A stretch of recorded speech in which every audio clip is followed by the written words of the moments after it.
Olá pessoal, hoje eu tô aqui para tratar assuntos importantes de direito civil e eu quero começar com a Lei de Introdução às Normas do Direito Brasileiro, fazendo uma diferenciação muito importante que muitas vezes é motivo de peguinha na sua prova, que é a diferença entre repristinação e efeito repristinatório.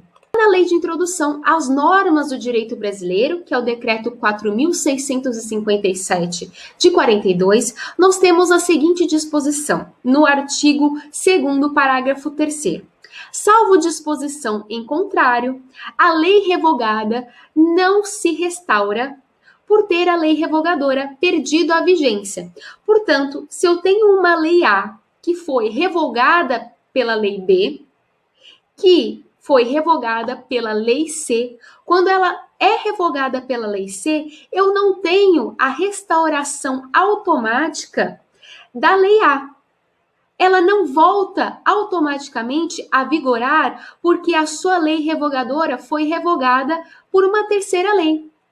Portanto, pessoal, a gente não tem no nosso ordenamento jurídico a chamada repristinação automática ou repristinação tácita, mas é aceito a chamada repristinação expressa. Portanto, se expressamente a Lei C disser que a Lei A voltará a vigorar, nesse caso, não há qualquer problema. Por quê? Porque aqui no começo do dispositivo a gente tem salvo disposição em contrário.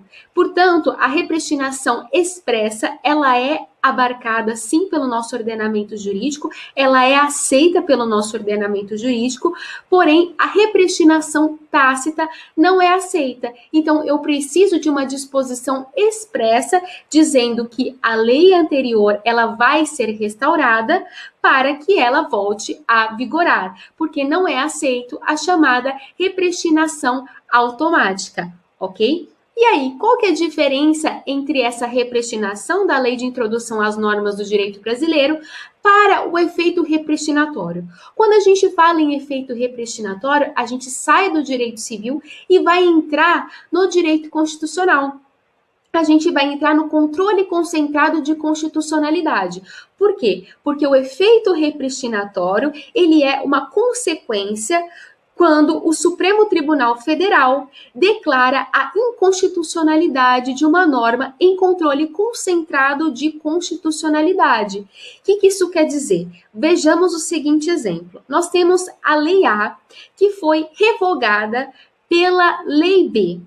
Nesse caso, pessoal, a Lei B, se ela for considerada inconstitucional pelo Supremo Tribunal Federal em controle concentrado de constitucionalidade, a gente tem a invalidade dessa norma. Portanto, ela jamais poderia ter revogado a Lei A por ser inconstitucional.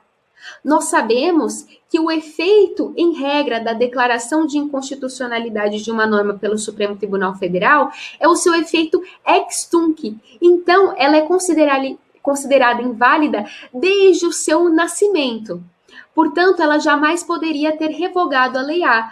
Então, quando o Supremo Tribunal Federal considera inconstitucional a Lei B, a Lei A, ela automaticamente volta a vigorar. E esse é o efeito repristinatório.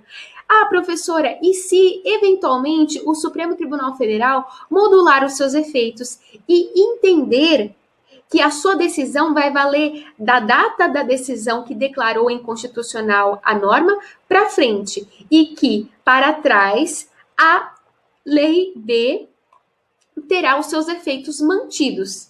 Nesse caso, o efeito repristinatório também ocorrerá, mas ocorrerá a partir da data da decisão da inconstitucionalidade. Então, dali para frente, a gente tem a restauração da Lei A, ok? Portanto, pessoal, essa é a diferença entre a repristinação e o efeito repristinatório. Para ficar um pouco mais fácil para vocês, na hora que for analisar a questão, se a gente tiver 3 normas, porque vejam que aqui na repristinação nós temos 3 normas em regra. Então, nesse caso aqui, quando tivermos 3 normas, muito provavelmente a sua questão está falando sobre repristinação.